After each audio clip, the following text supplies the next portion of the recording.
All right, welcome everyone. Thank you for joining for Equal Pay Day. Today is the um, kind of symbolic day where women finally make up for the salary that men made in the previous year. And we're going to talk about how COVID-19 and the pandemic has really impacted the pay gaps. This is going to be a data heavy presentation, so we are going to review lots of numbers.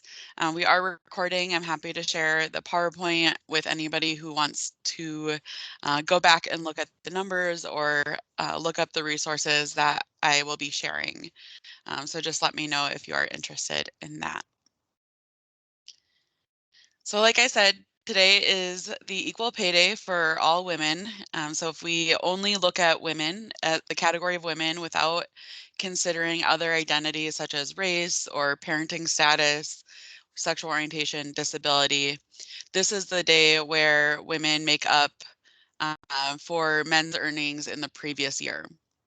And you can see that there are other equal pay days when we do break out the data based on race or parenting status. The next equal pay day coming up is June 4th, which is Mother's Equal Pay Day. We're going to talk about the impact on working mothers in particular as a result of the COVID-19 pandemic. Most of this information is coming from AAUW Oshkosh. Or from AAUW National. And I realize I didn't introduce myself, but my name is Dr. Alicia Johnson.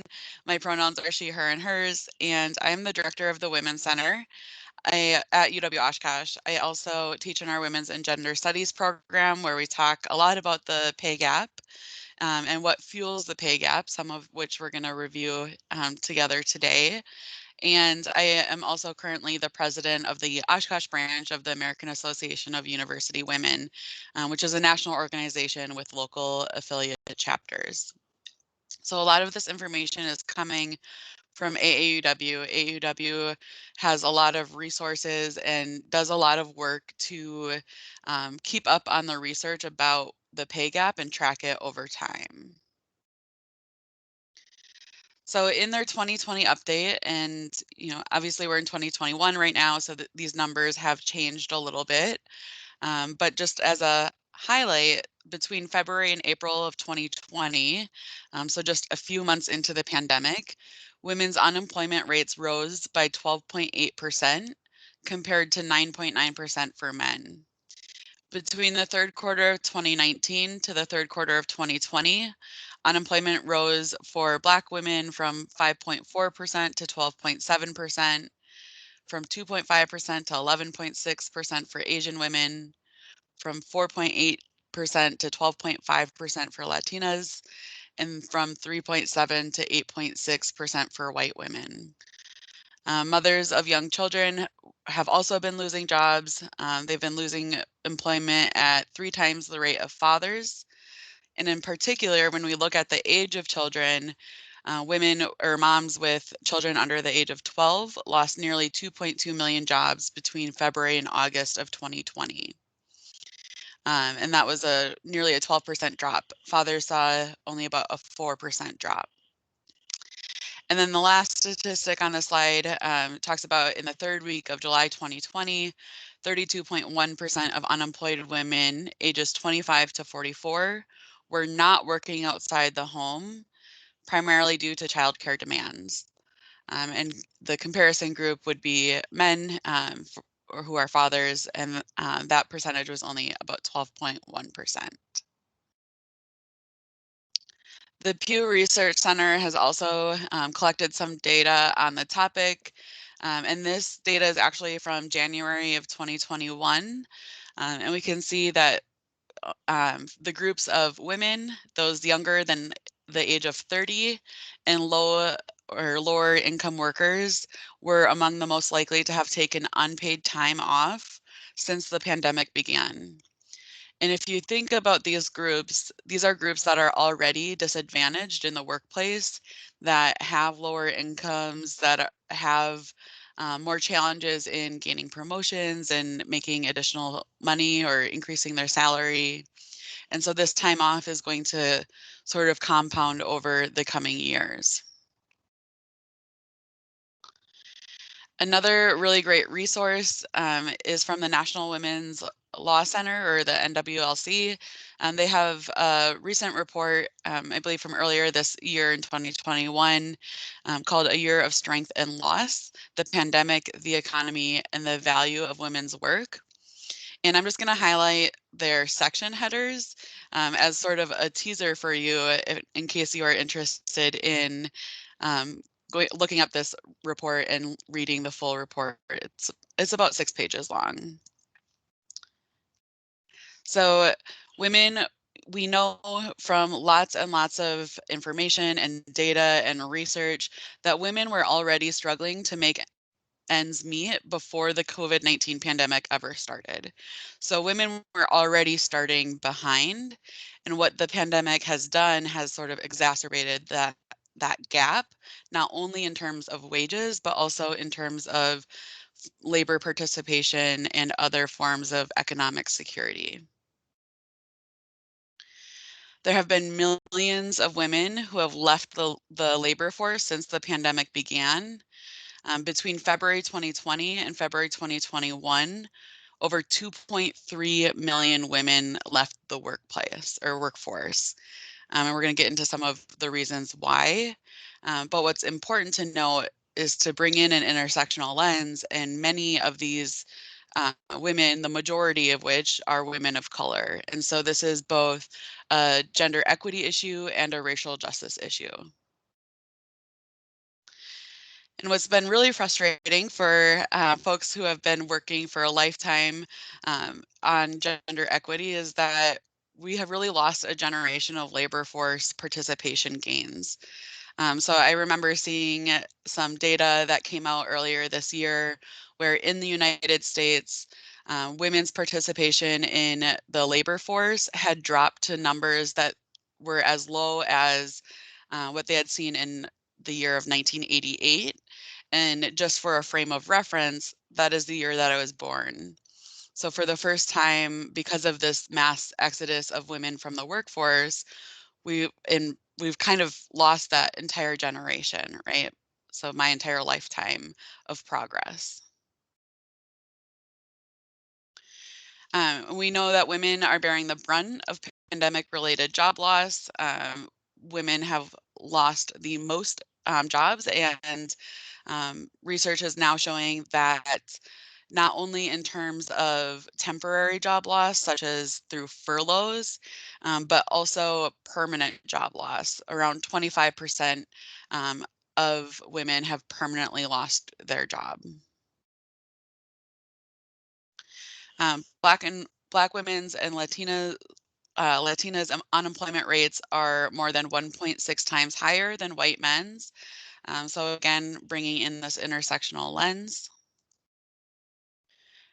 There's a loss to household employment income. There's growing food insecurity.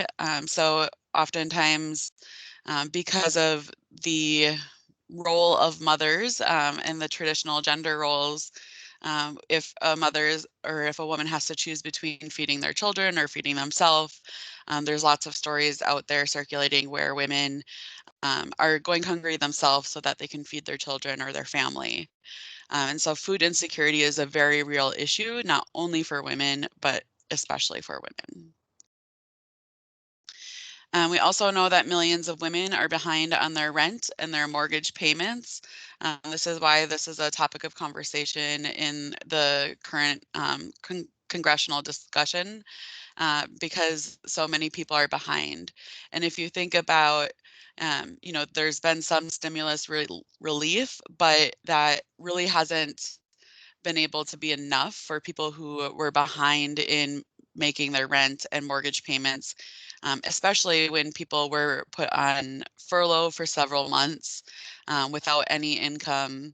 And then even if their employment was reinstated, they're still trying to play catch up, right? And so trying to work off that debt, and some of which has led to evictions once those kind of legal federal or state requirements or moratoriums were lifted.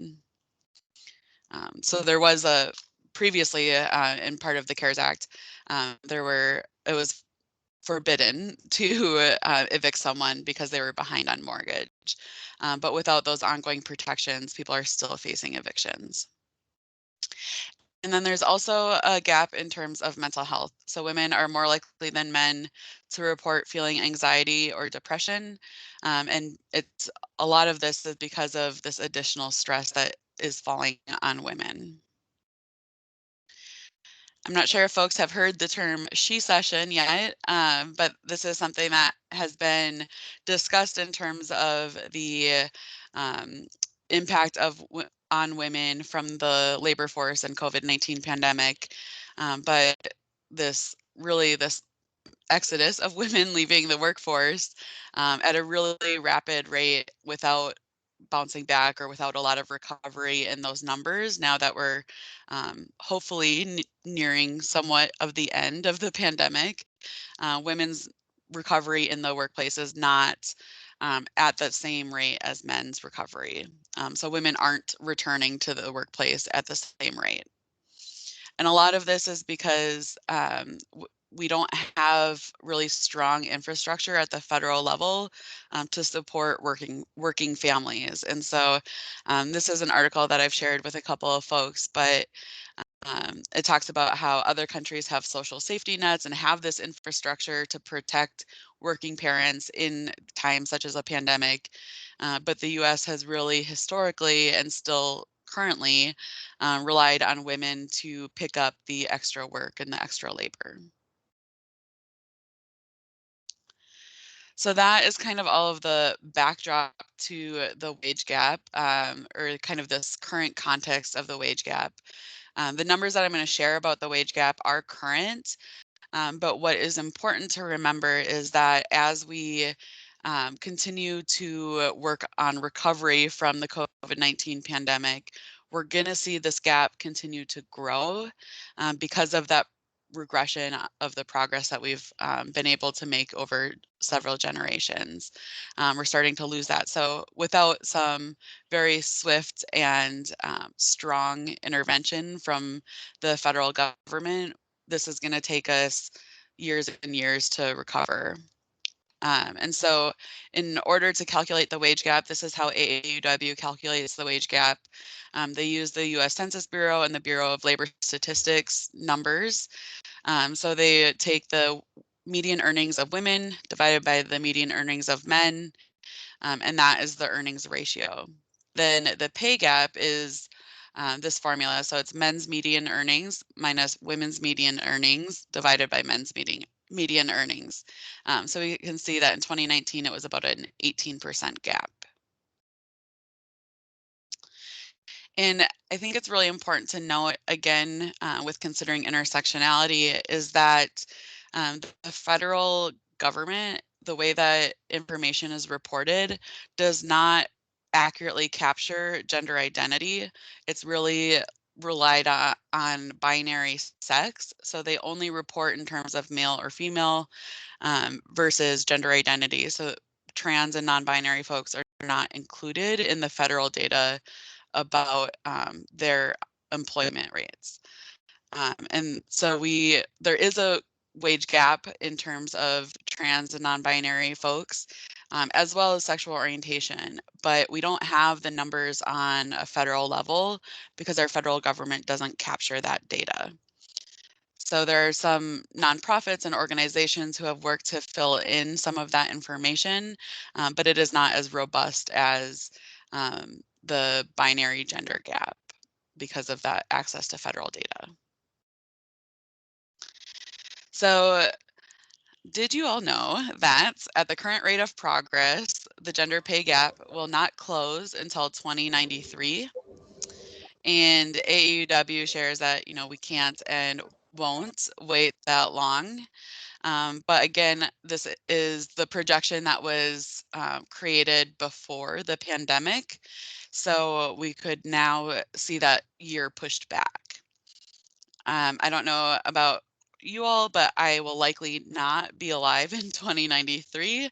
And so thinking about, what can we do now to secure a better economic state for women of the upcoming and future generations. So the overall percentage of the gender pay gap, we can see here that Asian women make 87%, and this is compared to white non-Hispanic men's wages, because this is a structural analysis, and structurally, white non-Hispanic men have the most societal power. And so white women make 79%, Black women make 63%, Native Hawaiian or other Pacific Islander women make 63% as well. American Indian or Indigenous Native American, Alaska Native women make 60%, and Hispanic women make 55%. So if we look within race, so again, those previous numbers were comparing all of the different groups of women to white non-Hispanic men. So oftentimes people will say, oh, well, it looks like Asian women are doing really well. But again, if you look within race, you can see that that gap grows quite starkly. And so for Asian women, it's 79%. And then if you break out the different groups of Asian women, we find that Southeast Asian women have an additionally large gap. And so again, it's important to really think critically and and be as specific as possible when we're trying to understand the impact of the wage gap on different groups.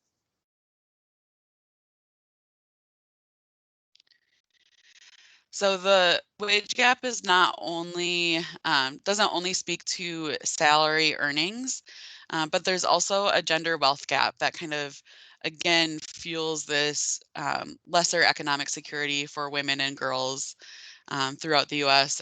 and throughout the world. This data is focused on the United States. So AAUW shares that although women earn 82% of what men are paid, the gender wealth gap is even worse. Women have only 32% of the wealth men have accumulated. So that is kind of the lifetime wealth gap that women are experiencing. Another factor is student loan debt. So women hold 2/3 of the nation's student debt. And Black women carry the largest burden of student loan debt within the group of women. When we look at retirement, women have only 70% of the overall retirement income that men have. If you think about women who are going to college, accumulating student loan debt, graduating to a pay gap, having to pay back more student loans, having less money to save for retirement, right? That all factors into this wealth gap that is experienced between men and women. And this has really impacted women in their later years. So women are more likely than men to be poor in their later years. In 2018, 62% of Americans over the age of 65 who were living below the poverty line were women. So again, we're seeing if we take a lifespan approach, all of this kind of adds up over the years and then leaves women with less security um, in their later years or in retirement. It might even delay retirement or influence women to have to continue working or take on a second career after retirement. So there are three factors that AUW argues that fuel the wage gap. And the wage gap is really complex, and you can spend a lot of time really digging into it. And I'm happy to have any follow-up conversations with folks if you're interested. But these are three of the main reasons reasons that fuel the wage gap. So one is that work done by women is undervalued, both work that is done in the formal labor force and unpaid care work that women do in the home or caring for children. Women with children face discrimination in the form of what AAUW refers to as the Motherhood Penalty. And we're going to come back to that in a little bit. And women are more likely to work in lower paying jobs. So we can see that occupations dominated by men usually pay better than female dominated fields, even when those jobs require the same level of education and skill. And what some other research beyond AAUW has found is that as more women enter a male dominated field, that median salary earning actually decreases, which speaks to the ongoing and structural devaluation of women's labor participation. So women are making up about 2/3 of workers in low wage jobs, which is defined as jobs that pay as low as $7.50 an hour, which is the federal minimum wage. And though they make up slightly less than half of the workforce as a whole. And again, that number is decreasing because of the pandemic. And women of color are particularly overrepresented in these jobs. So we can see a couple of similar occupations and the wage gap defined by the median weekly earnings for similar occupations. So if you look at school teachers or secondary teachers, you can see that there is a wage gap. So education is a field dominated by women, but men are often rewarded for going into those fields, and in the form of either increased salary or quicker advancement into leadership positions. So we can see that in all of these occupations, there is a wage gap between men and women. So there's some additional information breaking out gender and race. Women of color are especially more likely to work in low wage jobs.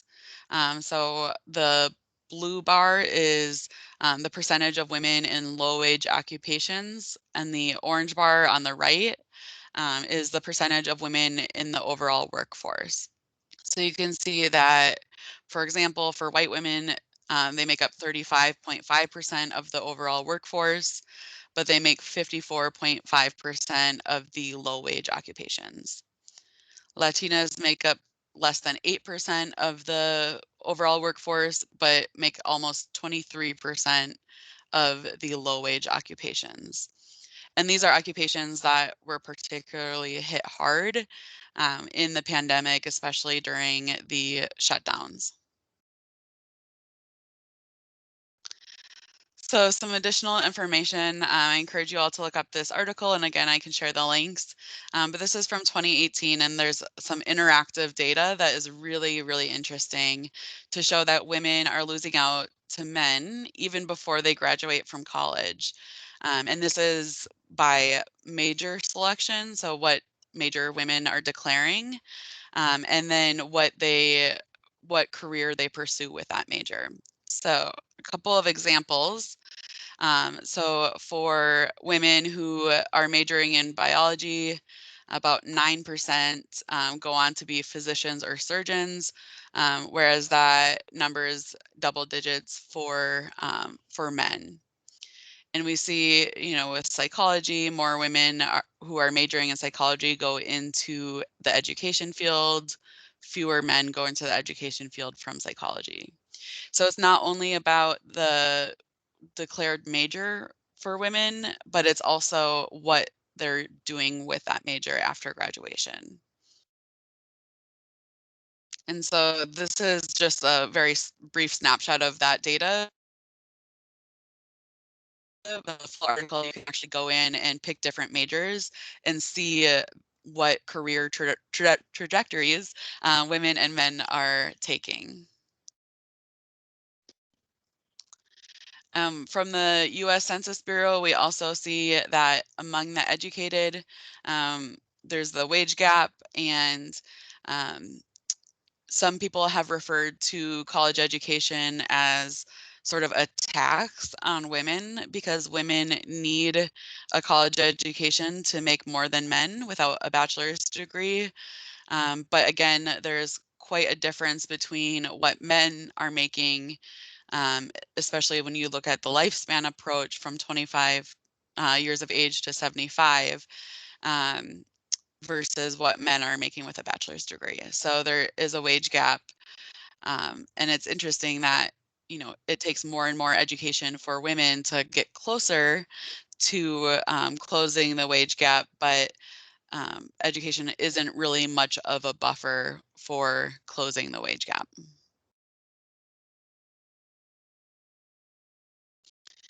And again, when we look intersectionally by gender and race, we see that even as women of color earn both bachelor's and graduate degrees, their wage gaps compared to white non-Hispanic men either remain the same or they increase. White women do not face these same issues. Their wage gap compared to white non-Hispanic men decreases with increased education. So again, if we were to look at those numbers and only look at women, we're not going to see the whole picture. So we need to look at within the group of women, how are women of color in particular, and which racial and ethnic groups of women are facing the greatest pay gap, especially in terms of access to education and after graduating with a college degree.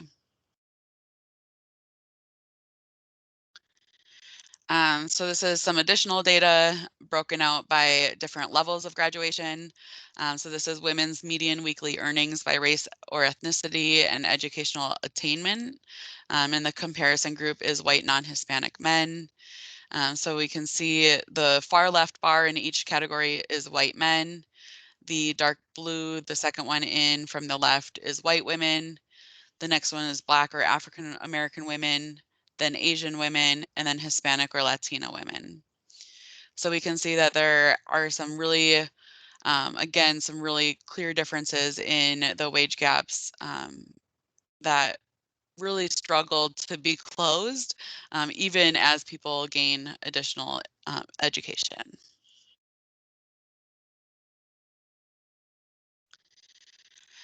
So, the result of all of this is that the wage gap for many women of color is not only wider than the overall wage gap, but it is also closing more slowly.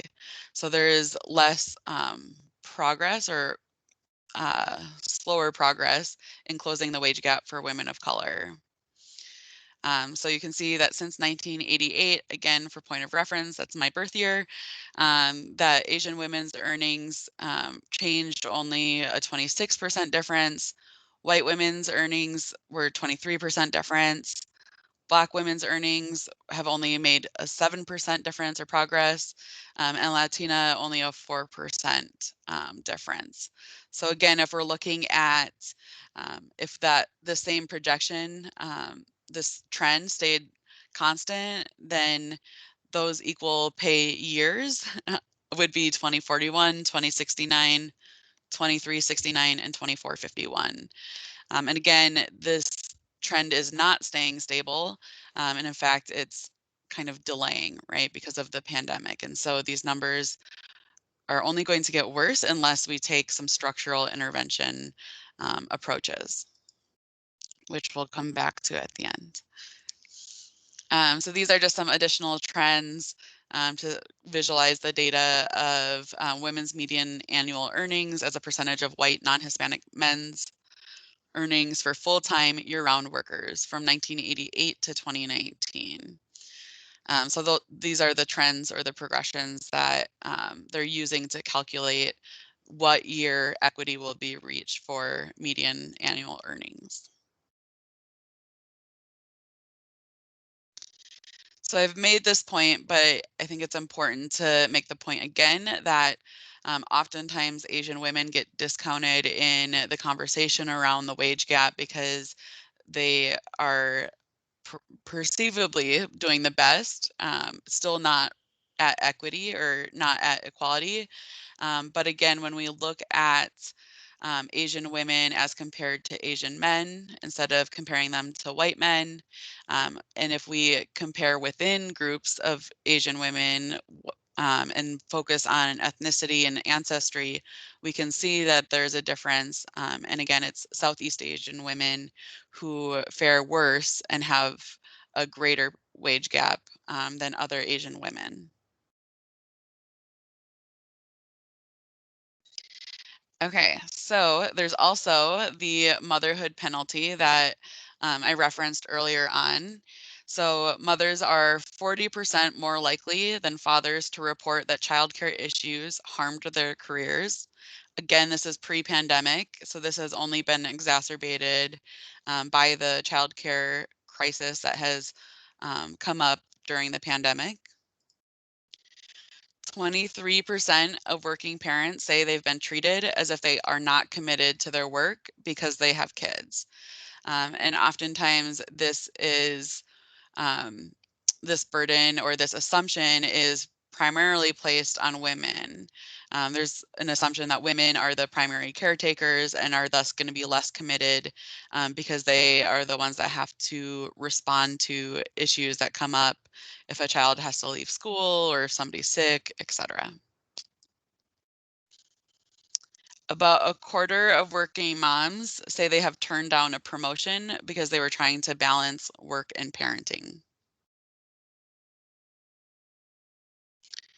And women who took just 1 year off from work earn 39% less than women who did not. So that year of work really puts, or that year off really puts mothers behind in the workplace. It's harder for them to catch up to their colleagues. And so this is something that we need to pay attention to. And oftentimes, families are put in really difficult decision-making situations. And so we look at the average monthly cost for licensed childcare in the United States. If an infant is going to a center-based childcare place, this is average monthly, so $1,230. And if that's just one infant. So if there are multiple infants, twins, triplets, obviously those numbers are going to increase. And so oftentimes families have to make really difficult decisions about um, trying to balance the numbers of the cost of childcare versus both parents, if there are two parents participating in the formal workforce. So the National Women's Law Center has a really great resource and overview of the effects of COVID-19 on mothers in particular. And so they break out not only by mothers, but by race. So we see that Latina mothers make 45 cents for every dollar paid to white non-Hispanic fathers. And this was in 2018, so again, pre-pandemic. Native American mothers make 47 cents, Black mothers 50 cents, white non-Hispanic mothers 69% or 69 cents, and Asian American and Pacific Islander mothers 89 cents. And again, remembering that if we look within race, those numbers grow for most groups. And if we look within ethnic groups or ethnicity, then those numbers again are different. Okay, so looking at some of the solutions, I know that I've thrown a lot of numbers at you and a lot of data that can feel really overwhelming and frustrating and disheartening, among other adjectives that I could use to describe. But there are some really great solutions that we can advocate for that will help us close this gap. And with the pandemic, what it has taught us is that um, these measures are more urgent than ever. So AAUW has sort of a federal roadmap for advancing pay equity or for realizing pay equity. So there are a couple of acts that have been introduced that would strengthen protections. So the Paycheck Fairness Act, which is currently being reviewed and discussed. There was just a hearing on it last week. The Paycheck Fairness Act would protect workers by updating and strengthening the Equal Pay Act of 1963. The Pay Equity for All Act would prohibit employers from seeking salary history during the hiring process. There are some states that already have state level protections that ban salary history discussion during the hiring process. And that's seen as an equity issue because if somebody was underpaid in their previous job and that salary is used to determine their next salary, that's going to disproportionately disadvantage them and keep them at a lower salary than what is fair and equitable. There's also the Fair Pay Act, which would require employers to provide equal pay for equal work. So there's other regulations that are about labor laws and overtime pay, making sure that reporting data is reported by gender, race, and ethnicity so that we can really see the impact of intersectionality and make interventions that are specific and appropriate. So coming from the federal level to our state level, we can see that Wisconsin ranks 18th in the US for equal pay, and this is as of 2020. So again, these numbers might shift, especially as there's varying state responses to the pandemic. The National Women's Law Center, this data is actually as of this month. And so I took all of their one pagers and put it into one table for you all so that you can see when we look at gender and race, we can see where we stack up in terms of other states in the US. And so again, for overall, we are ranked 18th.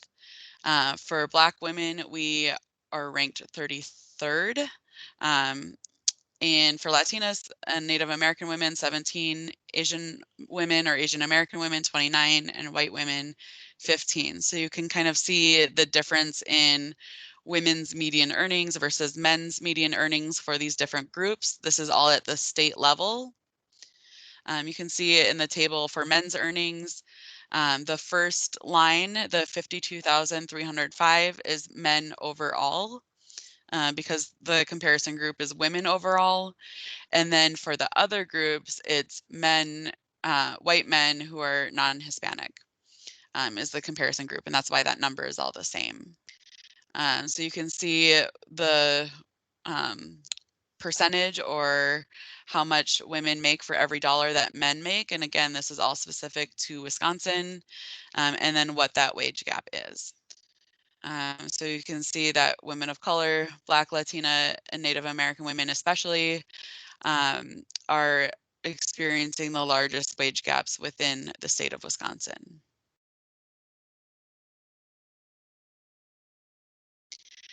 AAUW actually also broke this down by congressional district. So you can look and see what district you are in and what is the earnings ratio or the wage gap for your particular district. For those that live in Oshkosh, our representative is Glenn Grothman. And so we can see that we are ranked 6th out of 8 congressional districts. So we are at the bottom. We can see that women make 78.9% of men in our congressional district.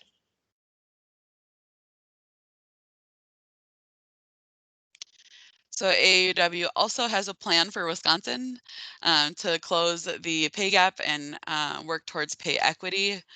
So the protections that are checked means that we already have a state law or state provision covering those kind of equity measures, but there are others that we can advocate for, such as including protected classes in addition to sex, so gender identity, in particular, prohibiting salary history, making salary ranges more available, prohibiting retaliation or discrimination if employees discuss or disclose wages.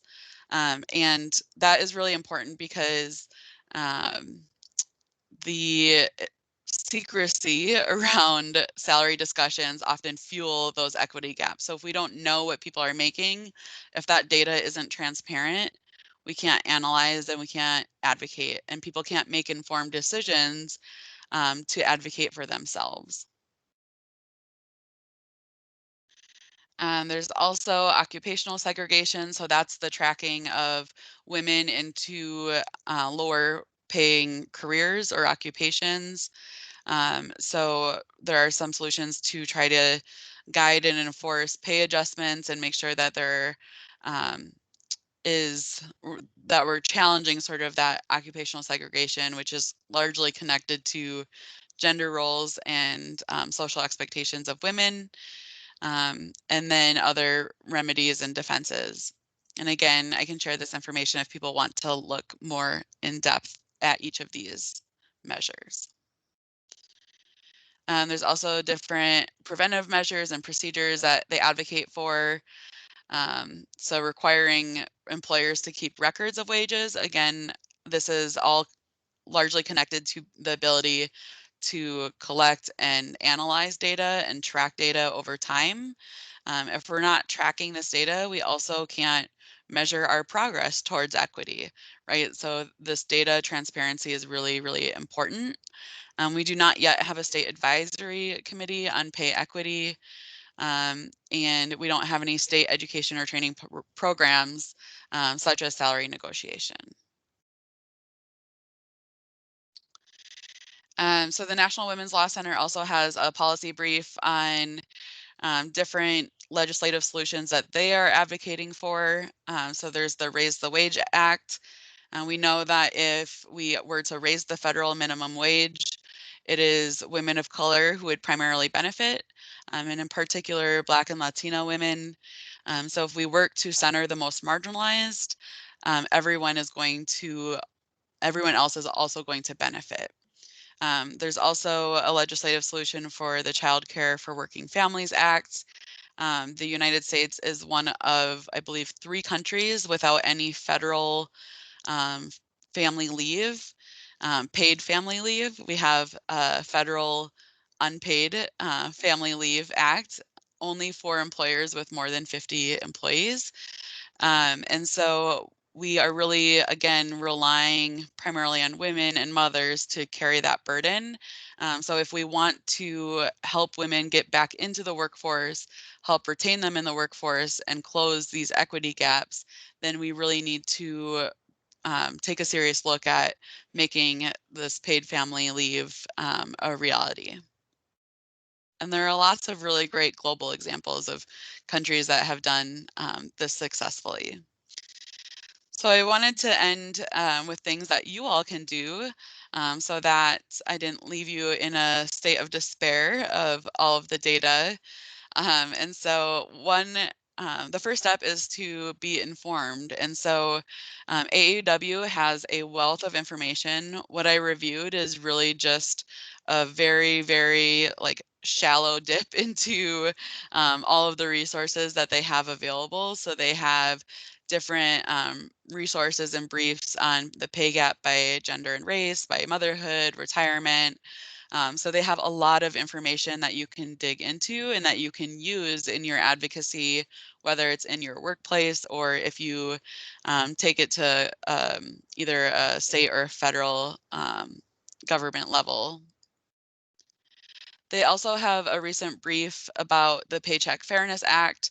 So again, there was just a hearing held on the Paycheck Fairness Act last week.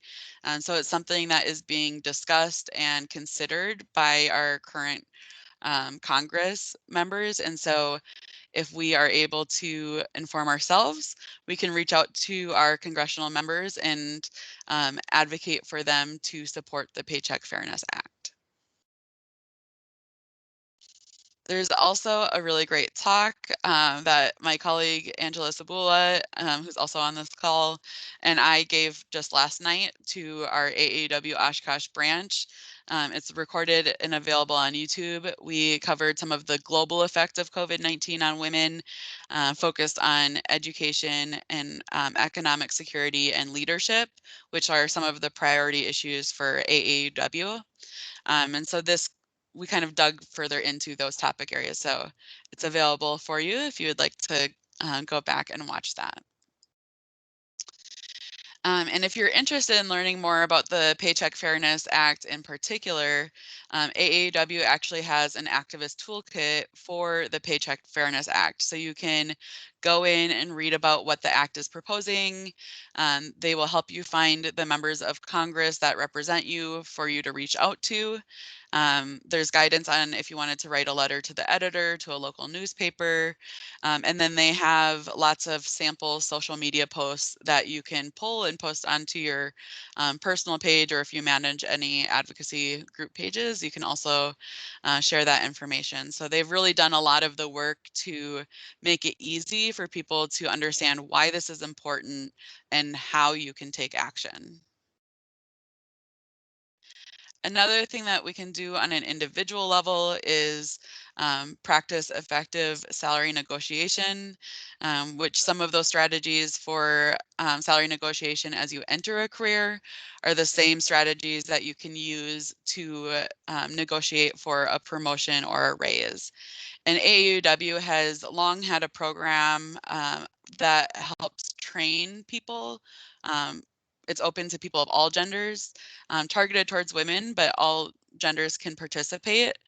And so they used to have only in-person workshops available, but now they've made the course online and it's free. So I encourage you to look up the salary negotiation course, go through the course yourself, share it with every graduating college senior or person that you know who might be going up for a promotion. Share it widely. We want as many people trained to effectively negotiate their salary as possible. At UW Oshkosh, I reach out to all of the senior capstones and seminars and share this course with the instructors, and then work with colleagues in career and professional development to do follow-up conversations with specific questions that folks might have. And so that's something that is also available if you're at UWO. You can reach out to the Women's Center or Career and Professional Development, and we're happy to facilitate additional conversations. Another thing that you can do is join your local branch of AAUW. So Oshkosh has an AAUW branch, but there's also branches across the state and across the nation. So you can get involved in that way. Just a shameless plug from the president of the Oshkosh branch. And that brings us to the end. So thank you all so much. I'm going to stop the recording and then we can have some discussion if folks are interested.